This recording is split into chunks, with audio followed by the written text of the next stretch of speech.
Thank you so much. I actually lost the iPad that I wanted to use to moderate this session, but it's okay. I'm glad it's found. Yeah, so thank you very much to the organizers for inviting me to moderate this session. In terms of conflict of interest, I do have several.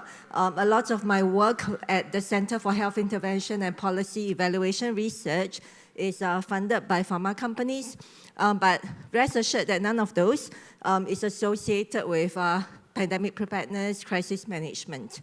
Yeah. So in that regards, no conflict of interest.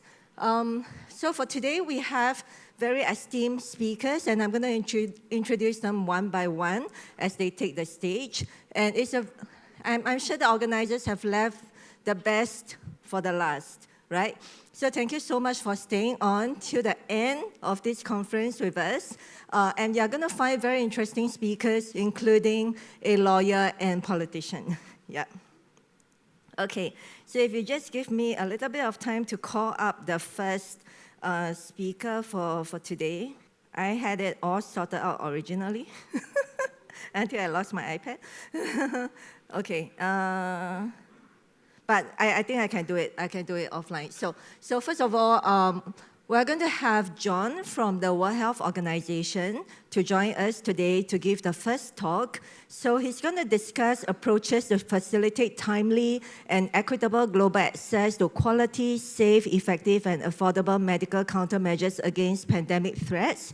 So John has a very interesting background. He's actually a biomedical engineer, and he had a startup company, but he decided to cross over to public health and to learn more about the interaction between public and private. So I think we're going to learn a lot from him today. We do have a very passionate speaker. You're going to hear it from her presentation, I guarantee you. So Dr. Valie Luyckx obtained her MBBCH from the University of Witwatersrand, South Africa. She was trained in internal medicine at the University of Miami and in nephrology at Harvard Medical School. Her research activities include the challenges of justice, ethics, and moral distress relating to resource allocation and the prevention and management of kidney disease, especially in resource-limited regions. So without further ado, I'm going to invite her next to talk about the application of principles and values in public health, how these apply in emergencies and for resilience, and you will learn that it's not that straightforward. Thank you, Valie.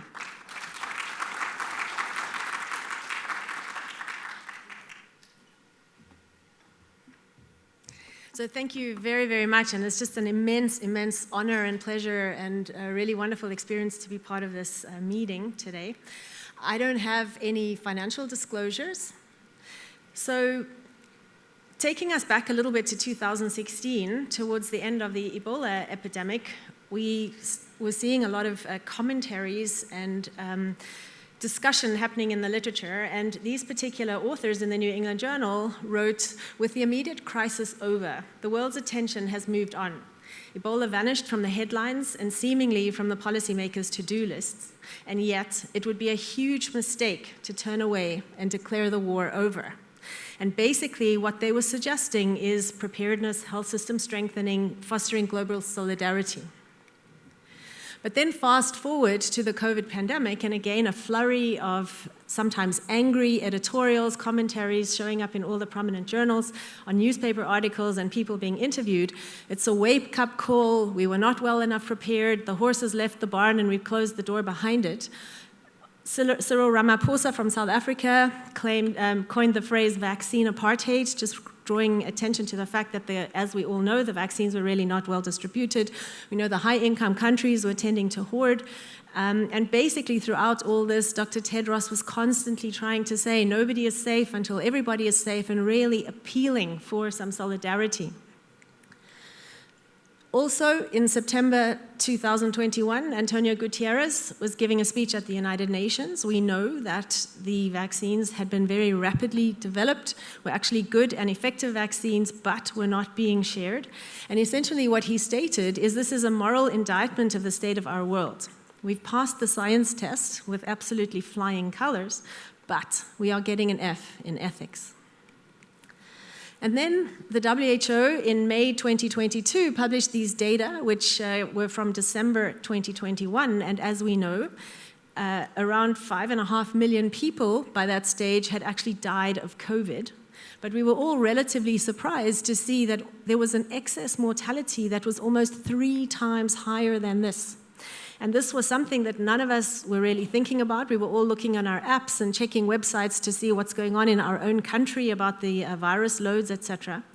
And so really this brought the 2 separate concerns to the fore. The first, as we've just heard, is this idea of access to vaccines, therapeutics, diagnostics. Most of us in many countries were struggling about how to allocate hospital beds and ICU beds, but also this critical issue of the disruption of the health system. People's illnesses did not go on lockdown. People's other needs did not go on lockdown. And so this data really just showed us that there was a huge amount of people that were actually left behind. And if you look at the data of who these people were who died during COVID from the interruption in the health services, most of them were actually in low and middle income settings. So again, the same people being left behind often. So coming just briefly to ethics principles and values in bioethics and public health ethics, I'm actually a clinician, I'm a kidney doctor, as you heard, and we are very, very familiar as clinicians with the basic principles of bioethics, which are really often focused on the individual in the bed. In the Western culture, we very much think about patient autonomy. We try to do shared decision-making, get the patient try to make decisions. We're very focused on not causing harm and maximizing benefit, etc. We don't often tend to think, especially in the higher income settings, about justice questions. We really worry about looking after that person in front of us. When we come to public health ethics, however, and this is exactly what we've all really on some level been discussing over the last 2 days, there are a lot bigger issues that we need to think about at the community level, especially in terms of resource allocation and fairness, equity, accountability, etc. And this was one of the interesting experiences for me in the pandemic, is that these 2 forms or 2 sets of bioethics principles and values actually collided at the bedside, because clinicians who were previously used to just focusing on the individual suddenly had to start thinking, if I do this for this person, can I do the same for the next person? And so this was really a source of moral distress actually for a lot of colleagues in higher income settings. And the problem really is that this collision is actually happening at the bedside every day for most of our colleagues in low and middle income settings, not in disaster settings, because they are having to deal with this every single day. So this is really interesting where public health and ethics, biomedical ethics, cannot be ignored by the clinician. So over the next couple of slides, I'll just give you a little bit of a personal experience. I am very involved in trying to support people living on dialysis around the world, and dialysis in emergencies is really, unfortunately, very often the very bottom of the iceberg. Even just in normal, non-disaster times, it's advised that low income and middle income settings do not provide dialysis because, unfortunately, it's exorbitantly expensive. But this is really one issue where the individual and public health ethics and values come together very acutely. Even in high income settings, the dialysis patients in the pandemic really epitomized the worst off. This picture I find is extremely moving. It conveys a huge amount of the emotion and the burden that it is to be someone living on dialysis. People normally have 4 hours of dialysis 3 times a week. They go in and out from their homes to a dialysis center. So you can imagine in the pandemic having to travel 3 times a week, or actually 6 times there and back. Plus, dialysis patients have intrinsic vulnerability because they are obviously not healthy. So unfortunately, there was a huge amount of mortality amongst dialysis patients and people with transplants, and so they were really amongst the absolute top people with mortality in the world. But also, as you can see here, we did a survey amongst nephrologists around the world, and you can see these are all people who've been looking after dialysis patients. So you can see that there are dialysis patients being looked after by clinicians everywhere around the world. Most dialysis is focused in the high and upper middle income settings. There is some dialysis in low and lower middle income settings. In these places, often patients have to pay out of pocket, so one can imagine dialysis, not surprisingly, is the world's leading cause of catastrophic health expenditure. But we wanted to understand what happened during COVID. And so as you can see here, that 2/3 of the nephrologists basically reported that often many patients actually missed dialysis. And in many dialysis patients, you might be able to afford to miss 1 or 2 sessions, but many people will actually die if they miss dialysis or dialysis is interrupted. So we can see that the dialysis services, in contrast to the higher income settings, where frequently patients were not able to get to dialysis. One of the reasons was that a lot of these units were unable to shield patients, so they were insisting on negative tests. The tests, especially at the beginning, were not available and sometimes took a week to come back. And so a dialysis patient could actually die in those 7 days waiting for a negative test result. What was also important, though, a lot of these people couldn't work during lockdown. They didn't have money to pay for dialysis out of pocket, which ranges from $30 to $200 in many of these places. There were curfews, and also they couldn't get onto transport. There was no public transport. The little taxis and things were not working. So a lot of people, unfortunately, also in these settings died. And also, very importantly, especially at the beginning, personal protective equipment was not around. We, in our high-income settings, just suddenly got these big piles of N92 masks that we could just use multiple times a day. They were actually reusing masks over many days. And even in the survey, we understood that quite a lot of the dialysis staff actually died, having been exposed in the unit. Now shifting gear a little bit to the 3 recent conflicts, because again here, I think it's extremely instructive to show these 3 different countries. So we know, unfortunately, there's ongoing war in Ukraine, Sudan, and in Gaza. And if you look at the number of people with end-stage kidney disease, so living on dialysis or transplant in these 3 settings, you can see that it's not a negligible amount of people. And interestingly, in Ukraine and Sudan, the number is basically very similar. Around 8,000 people are living on chronic hemodialysis. What's interesting as well, and many people don't realize, in the Ukraine, there was state funding, and this is all provided under universal health coverage, but since the 1990s, that's actually also been the case in Sudan. And many people think, why was Sudan doing this? And this was really a very conscious decision that they made at that time. The dialysis in Gaza is supported largely by donors, but quite stably supported by donors, including the WHO and the UN. So as soon as there was outbreak of war in all these settings, there is an interruption of dialysis. An interruption of dialysis, as mentioned, can be life-threatening for patients within a couple of days. Interestingly, in the Ukraine, the whole world rallied, and we as the kidney societies were getting phone calls, and people were saying, I want to donate, and the companies were like, how can we donate supplies? So very rapidly, we formed a task force, and actually within sort of weeks to months, we're able to re-establish good, reliable supply chains, and dialysis was able to continue. One of the advantages in Ukraine is patients could move within the country, and they had a good, stable structure at baseline, and so they were able to accommodate their own sort of internally displaced people, and so they were able really to manage. In Sudan, however, it was very difficult to get any donations, to get any money. It was extremely hard, and we were working together very closely with the WHO in all 3 of these emergencies. But unfortunately, in Sudan, there were actually weeks when there were actually no supplies. Some dialysis centers themselves were actually out of commission, so couldn't be used. So they were oversubscribed, lots of patients going to small centers. So unfortunately, there were periods really where weeks with no dialysis where people died. And in Gaza, people wanted to donate, but as we all know, there was this difficulty of getting over the border. So as mentioned, the WHO has actually worked closely with the kidney community over these 3 conflicts, and actually, interestingly, for the first time, we were actually invited to this recent high-level meeting on NCDs in humanitarian settings and had a whole side event on dialysis, and almost everybody in all the speeches kept saying we have to find ways to deliver dialysis or at least keep dialysis services going, because I think there is this feeling when it is provided under universal health coverage by countries, there is this sort of obligation to support.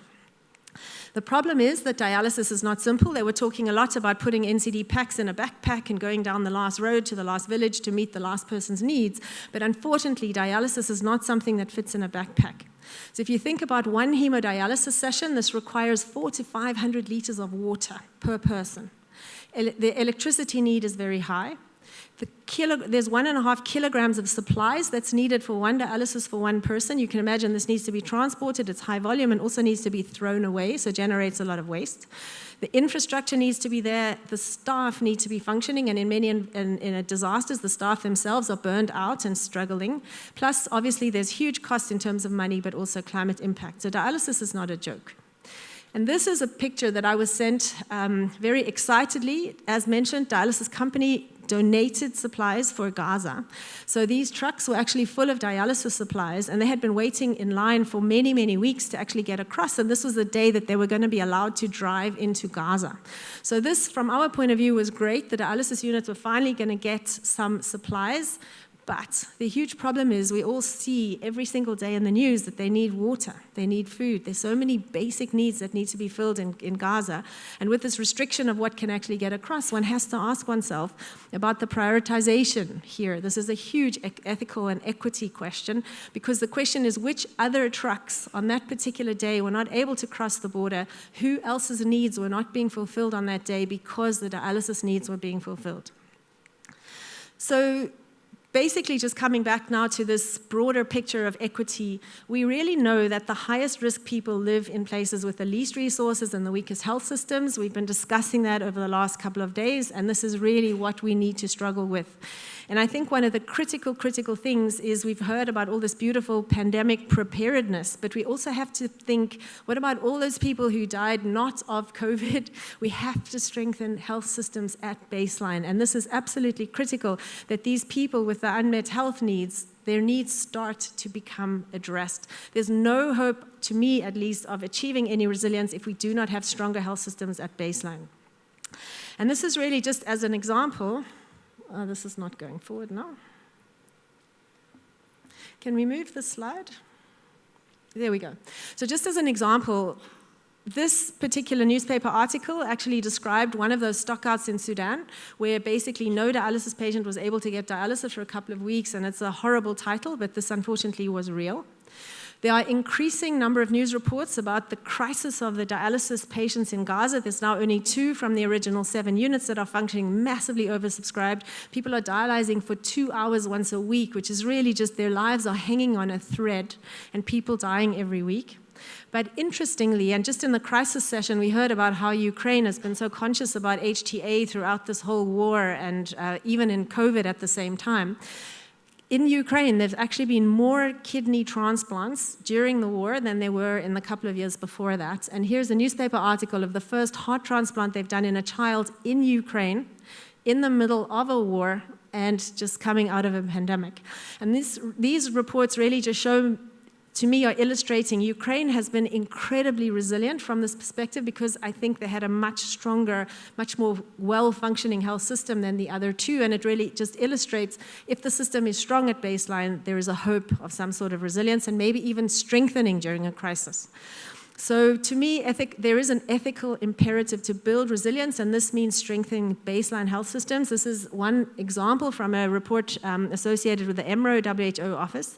And really, we all know there are core functions for essential public health, and we know there are enabling functions. These enabling functions, I think, need a lot of work.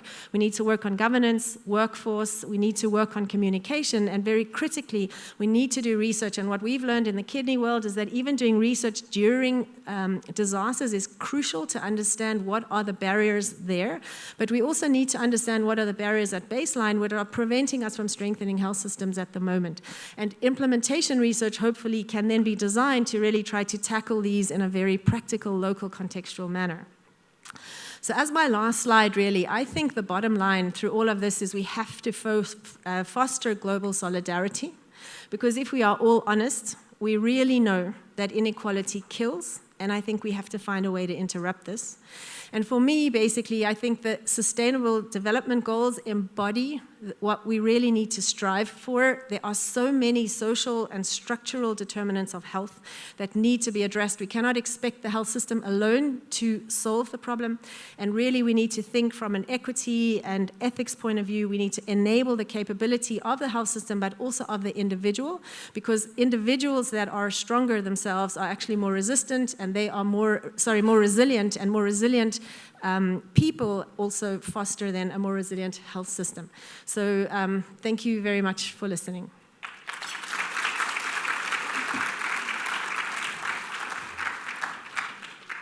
A gentle reminder to the audience, please put your questions and comments in the Events app. so we can have a very fruitful discussion later on. So moving on to our last speaker for today. So he has given me permission not to pronounce his last name, but I'm going to try it anyway. So Mr. Chris Potranandana, I hope I got it almost correct. Yeah, he's the founder of Zen-Dai Foundation. It's a very, very important organization. You're going to hear about their work in this presentation. He's also the member of Parliament's Committee on Transport and Expressway, if I'm correct. Somehow the view is blocked, and the Bangkok Transit System Concession Extension. He's also the co-founder of Future Forward Party. If you have been following the news on politics in Bangkok or in Thailand generally, you will know that this is the party that actually got the most support from the people. And he is an assistant researcher at the King's, I'm so sorry, but it's just not showing up here, King Praja Hippos Institute. Yeah. So without further ado, Chris, may I invite you on stage for your presentation? Thank you.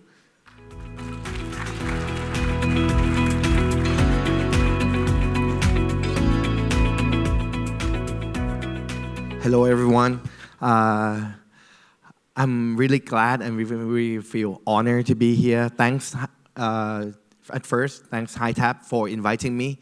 I did not expect for me as a lawyer to be here in a conference full of health economists, full of doctors, and full of philosophers and health enthusiasts all over the world. And at first, I need to disclose any conflict of interest. I have not earned any money from Zen-Dai Foundation. I have not earned any salary. I have not earned any single cent from the government right now. And I hope that my experience with COVID-19 will actually help you guys understand more about Thailand context, and probably you can implement it in your own work or in your own country. Okay, let's start. This is probably the general view of coronavirus impact in Thailand. We have 34,000 people dead in Thailand in total, which is considerably okay, not that bad compared to other countries. We have 4.7 million cases. I believe this number is false. I believe most of everyone in Thailand is actually infected. This is just mainly statistic from WHO or whatever. And this is the interesting graph of the situation in Thailand at the time. If you can see that average death all over the world is actually quite high in 2020. The first wave hit the world, we survived. Almost zero patients in Thailand. Second wave hit in 2020, at the end of 2020, we still survived. Thailand has been praised that we are actually one of the best countries that take care of the situation, one of the best countries in the world in 2020. And that somehow, I'm not sure whether we are quite, too happy with that result. And in 2021, it hit Thailand when Delta came. And yeah, that is when the demand spiked here.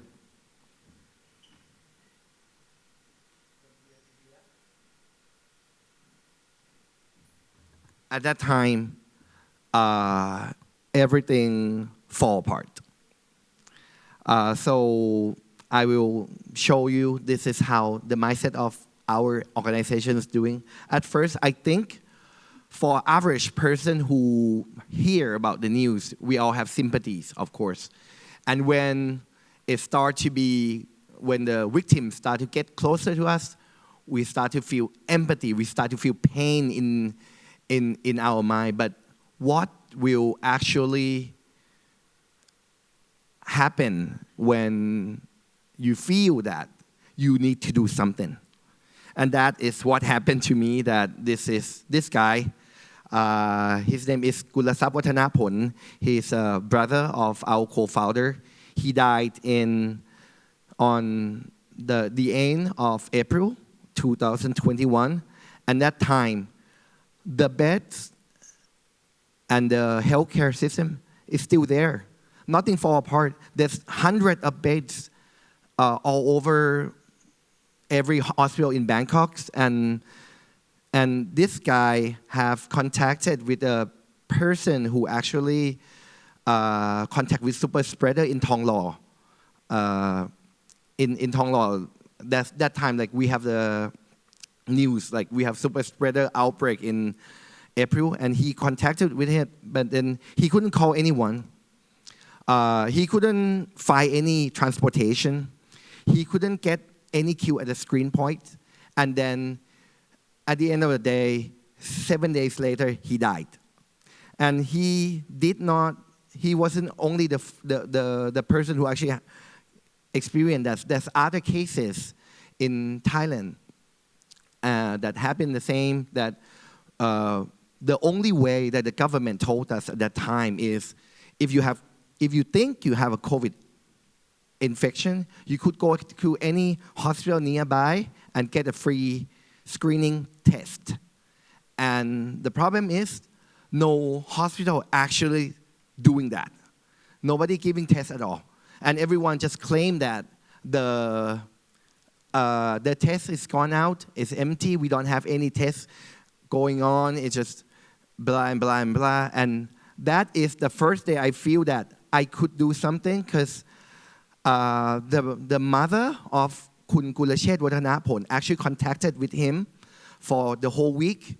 And I was there at the hospital, and I tried to negotiate with the hospital and trying to tell the hospital that this guy, the son of the mother has died. And the mother has been contacted with the guy all day long, 7 days. I just need anything that could give him a screen. We willing to pay. That's the part that is important, because the thing is, at that time, getting tests for COVID is free of charge, and getting people into the hospital, government promised that it's all free of charge. And free of charge is a problem. You know why? Because free means slow. Free means the government will take control of everything. And that part is somehow, when I said we could pay, suddenly the hospital said, oh, actually we have a screening test available. The thing is the private hospital, they're scared that they are not going to get reimbursement from the government. And that somehow the way we started. And this is what we think. This is one of the most engaging posts in our page, is that we think of every number, that the death toll is not just a number, but it's in someone's family. And that's how we fight this COVID-19. Wait a bit. I say in wartime, there's Schindler's List. I don't know whether you guys have watched that movie, that there's always prioritizing, that you need to put someone on one in the list. You know that the resource is there's scarcity there. You cannot help everyone. But in pandemic time, resourceful people has his own list. Everyone, I bet that every doctor in Thailand get at least calls from their relatives, from their people that they know, that can you get someone in the hospital or not? But that would raise the question, what's the list for Zen-Dai? And if you could save someone, who would you save and what would you do? At that time, when I know that I could help the mother of our co-founders, we established the foundation called Zen-Dai, which just means thread. Thread means the connections between people. And also, thread in Thailand play with words, with the line. We in Thailand, we say people with big connections have line, have Zen-Dai. What about the average Thai? What do we have? We don't have any Zen-Dai. We don't have any connections. But if they need to have something, they could have Zen-Dai. They could have us. And this is what we did. We did our call center. We built our own patient shuttle system. We find medical facilities for COVID-19 treatment in Thailand. We built the donation centers, food banks, and also we established active testing facility all over Bangkok.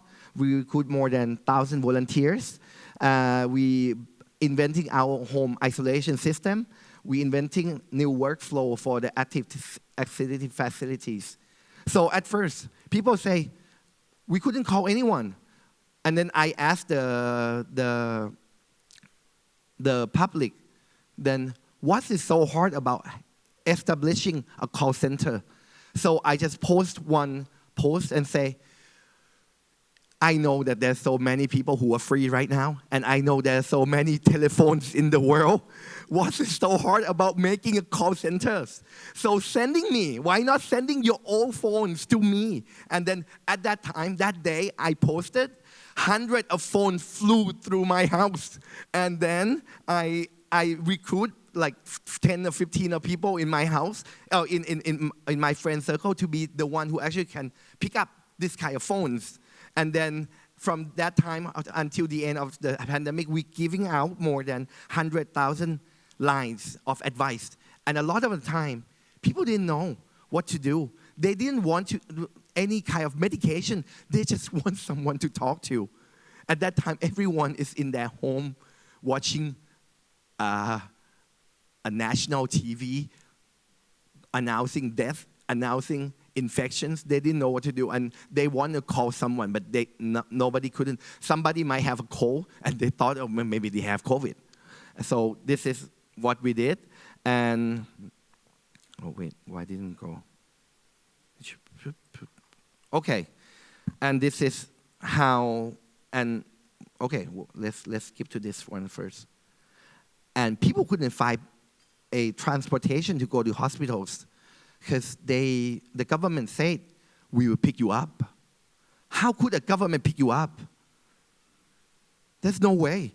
Because there's only 14,000 ambulances in Thailand. And you know what we did? We just think, okay, if you want to send people with COVID, just get a pickup truck. Pickup truck, we have 6.5 million trucks in Thailand. We put them in the back of the truck and start driving from the first day. So we send more than 10,000 rides, more than 10,000 patients to the hospitals. And I believe that resource is full in this world, but it's just, you need just a mindset just to do this. And also, this is something that I'm proud of, that people say they couldn't find any beds for any COVID patients in Thailand at all. And people could call one single number, and the government will dispatch the beds for you, and they will pick you up and send you to the hospitals. That could work in 2020. But when the pandemic actually hit Thailand, when there's 30,000 people infected a day, it will never work. So what I did is actually I go and talk to the people in private hospital. Me as a salesman, picking up one suitcase, going around Bangkok, and ask them, what can you do? Can you receive any patients at all?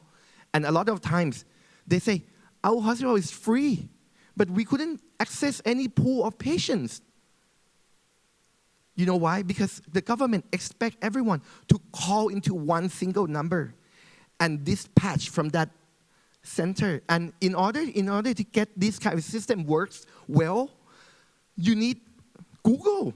You need people like Google or Facebook or people like that to do it, but not the people in the government. I will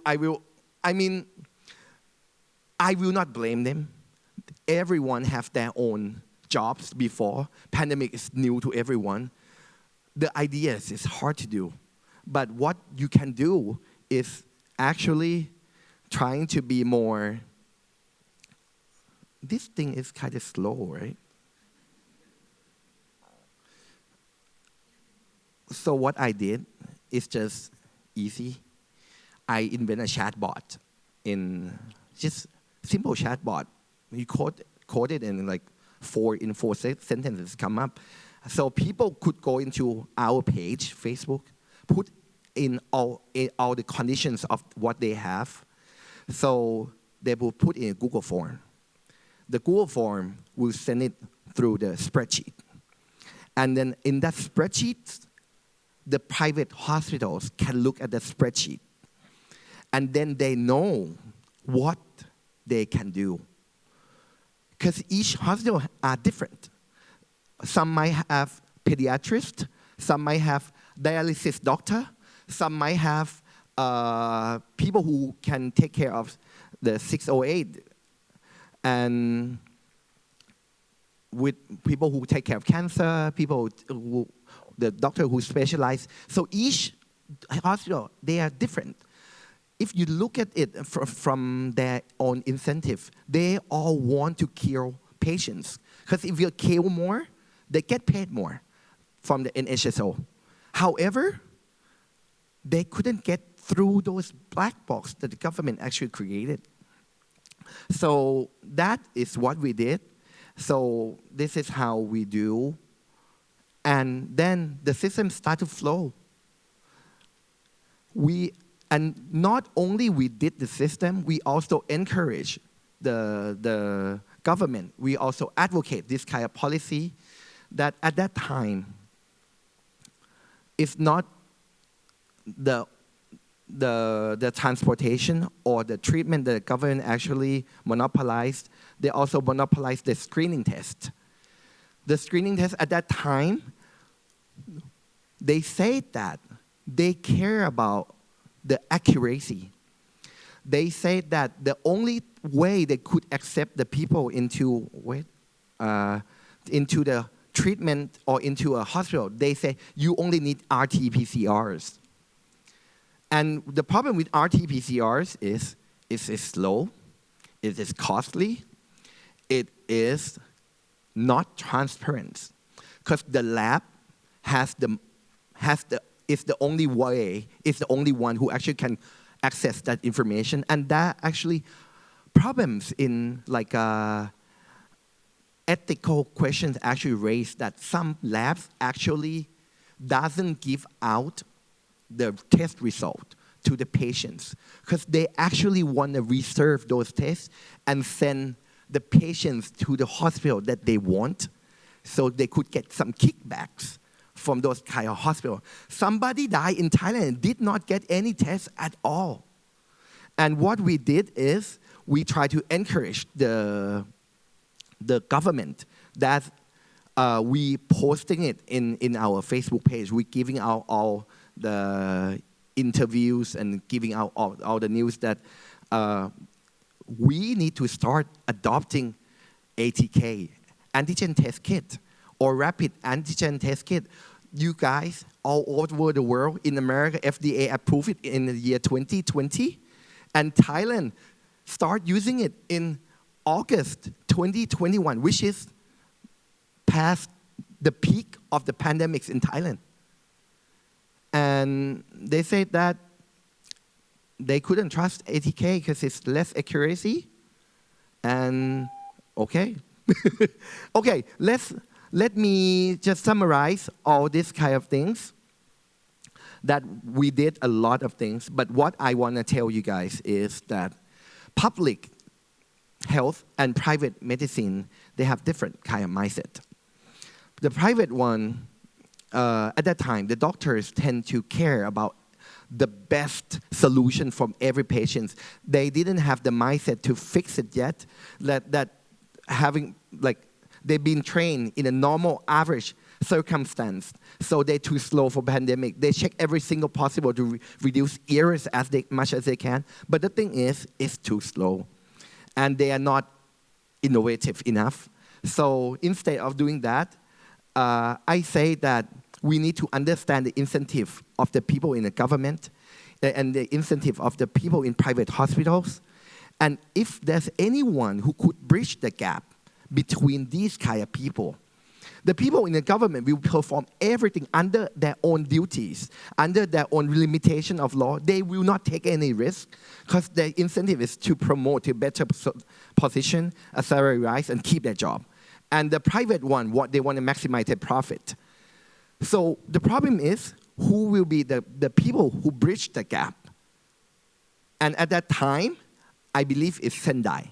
Zen-Dai Foundation, we understand the incentive between those two, and we tried our best in order to use this kind of mindset in order to do things. So our mindset is to do it small, do it quick. If it works, let's scale it. If it doesn't, we stop. If somebody actually adopted, the government adopt so many of our solutions, so we stop doing it later on. The transportation, after we start that truck, the Bangkok Metropolitan, they said, oh, we have trucks too. Then there's hundreds of trucks riding all over Bangkok. And with ATK, when they see that ATK works, so they said, okay, we will let you guys buy them from the 7-Eleven now. So, and I believe that there's always something for everyone. If we look at it, at this incentive as win-win situation, then we could do something more. And the growth mindset versus fixed mindset, I believe in time of pandemics, or even in a traditional time right now, I think we also need to have a growth mindset too. So, yeah, that's my key takeaway. Thank you very much. I will need 2 hours to do this, but yeah, thank you. So do remember to send your questions and comments, or you can take the mic. Yeah, so the mic stands are there. Feel free to come to the mic. I'm sure a lot of us are flooded with questions in our mind. So Chris, we discussed this, right, during our planning call. Why did it have to take one death before you actually come up with all these bright ideas and wonderful initiatives? Yeah. Because I didn't know. Because I didn't know I could do things. I mean, I know that I can do things, mostly before it's for my clients, but I didn't know that in order for me to be capable of doing something, when I learned that I could do more, then I am going to do more. Before that, I work quite closely with the people in the slum, and that's how I get closer to the communities and get to know the person who is. Yeah, actually there was one big piece of your presentation which you kindly cut out because of time constraint. So we should invite him back the next time to talk about his efforts in the slum. Yeah, so going over to John, right? So I was saying that WHO is so important in generating all these reports that helps to provide some guidances. I also saw that in the IMCM Net Partners Forum, you actually have got industry and private sector participation. So can you tell us a bit more about that? And do you think they can be activated much earlier and not wait for something to happen? Yeah. Yeah, thank you. So yeah, there are the industry presence as well as the civil society and NGOs as well. The idea is that during the pandemic, the way we went through, it takes time to know who to talk to, who's doing what, and so you need time to develop the relationship. You need time to do the paperwork and et cetera, et cetera. So having these stakeholders involved in earlier on, our hypothesis is that it will help better activating these conversations and operationalizing as needed. So right now what we're doing is, as I mentioned during the presentation, there are important discussions happening, IMB and IHR. Of course, it's really important that we cannot preempt the important discussions happening between the member states. However, what we can do in the meantime is we can have operational and technical level discussions because someone needs to do the actual work on the ground anyway. So that is paramount that we keep going with the conversation and compare the notes as we go along. Right, and that brings me to a question from our audience. So, so this is from Syed. Yeah, pandemic treaty is being negotiated, and it's nearing to its deadline on WHA. I suppose that's the World Health Assembly 77. Disagreements between global North and South countries are quite worrying. How do we navigate this situation so that we can better prepare for the next pandemic? And together with this, I'm going to link it to a question to Valerie, which is, what's your wish list? Now that you have gone through a pandemic and we say we need to be better prepared, what will be your wish list? And perhaps, hopefully, it will contribute to resolution of that disconnect. I think that's actually a fantastic question. I think the wish list, honestly, for me, would be just honesty, openness, willingness to understand other people's challenges, to understand what one has, to be willing to share. I think there has to be accountability at a global level, I think, because I think what we learned in the pandemic was really these little pockets. It's great, you're helping your own voters or whatever in your own little area, but we just cannot continue to watch the news and see things happening somewhere else and think, well, we're fine, we don't need to do anything. And so I think we in the kidney world are dealing with an extremely challenging problem because the treatment is so expensive. So there, honestly, we would hugely benefit from discussion at a global level. How can we possibly even try to approach this problem? Because this is not one with an easy solution. But I think a lot of these infectious diseases and things have a lot easier solutions, and I think there's no excuse. The companies as well, I think, need to be brought to the table. During the pandemic, I think at one point the companies were making $1,000 of profit a second. And my question is, how can that be possible and people are dying without a vaccine? So I think there has to also be a way to redistribute all this profit. I think profits need to be fair but not exorbitant, and I think there must be so much money, so many resources, there's so much knowledge, there's so much willingness. We just need to find a way to share this. I'm extremely naive, obviously. You can come up with all the real solutions, but my feeling is just, having a little bit of humility and imagining that could be my cousin or my brother or my father who died, and how can I prevent that, or how can I contribute to the solution?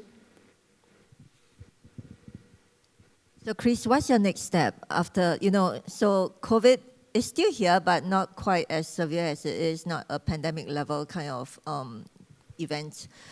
What's your next step for your organization? So right now we have more than 200 oxygen concentrators, and we have lots of the medical equipment. So right now we kind of transform ourselves to be the medical device banks, so people could use and for free until they die or until they get better, and then return it to our foundation. And then right now, we also work closely in the people in Islam who are bedridden and are actually not covered by the NHSO yet. Right now, there's still a lot of poor people who actually go through the last stage of life without any medical device or without anyone taking care of them. And right now, we are tackling that problem, and we also right now still advocate for equitable access to healthcare for all. So John, putting on your non-WHO hat, right? Anyway, you can speak on behalf of your organization anyway. What are some of the innovations that you think could have started from ground up in LMIC countries and perhaps move upstream? Yeah, so prior to joining WHO, I was actually on the other side of the fence developing COVID-19 tests. Originally, the team was developing a test for other areas, like including diabetes and glucose monitoring solutions. So we were able to quickly transition the focus into COVID-19 because regulators wouldn't look at any other applications other than COVID-19. So you have to mobilize your team, and there is opportunity to make difference and also potentially profit. So right now we're trying to focus on access to the equitable access to the medical countermeasures, but back then is making the rich people access to more wealth. But I think I learned a little bit from the earlier discussion, the ethics in the research and development session this morning, is that there are many the actors in the ecosystem have different mandates, and that is really driving the behavior. So it's really important to note that the private sectors, government, funders, and etc. So unless it's really targeted and solution-driven design from the onset, whether it is financing, whether it's design, whether it's delivery, I don't believe that it will actually happen. I mean, we had a luxury of in the previous life before WHO that we had a lot of resources at our disposal, so we developed really targeted development with the best researchers and a commercialization team in the world, and developed the COVID test. However, there are many other technologies that could save lives, and I know it. So I think having that focus and preparing in advance, well in advance, which built based on the relationship and trust and the ways of working could make a difference. Right, thank you. And we have a question from the audience. So Chris's presentation really shows the creativity that the civil society holds. Oh, it has disappeared. Oh, it's there, okay. Creativity that goes beyond traditional solutions. So how can public organizations be better in using this creativity and force? So thank you, Anne-Charlotte, for this question. Yep, so would any of the speakers like to contribute to this? Right in the COVID pandemics, actually, at that time, public organizations like government actually listened to us a lot too at that time. And I'm so glad you finally say something positive about the government. I mean, not everyone in the government is that, you know. Okay, let's go on. So, for example, where's Goshi? Goshi, are you still here? Goshi? Oh, right there. Goshi was a doctor in Gom Gan Phat medical department. And at that time, we all know that the government are not singular organization. They are peoples in that. And every single people who work in the government has their own thoughts and own way and own incentives. However, because of the system that govern it, make it too rigid, to not able to adapt as fast enough as the pandemics or what we need for the society. However, people like Goshi actually contact everyone. I'm not sure he wants to be elected, but good job. In order to get everyone in and talk more, to learn more from experience. And if that kind of initiative actually happens during the normal average time like this, it would be very, very beneficial. However, it is hard to find that kind of spirit in a normal average time. Yeah, I think that's also why some countries argue against having big governments, you know. Yeah, there's pros and cons, striking that balance, allowing for flexibility, I think is very important. But definitely, I think all three speakers echo the need for advanced preparation, and I think that's what the audience are here for as well, to see how we can work closely together. Yeah, so we will be having lunch soon. Feel free to grab the speakers and continue that conversation, continue that collaborations that we have established over the past 3 days.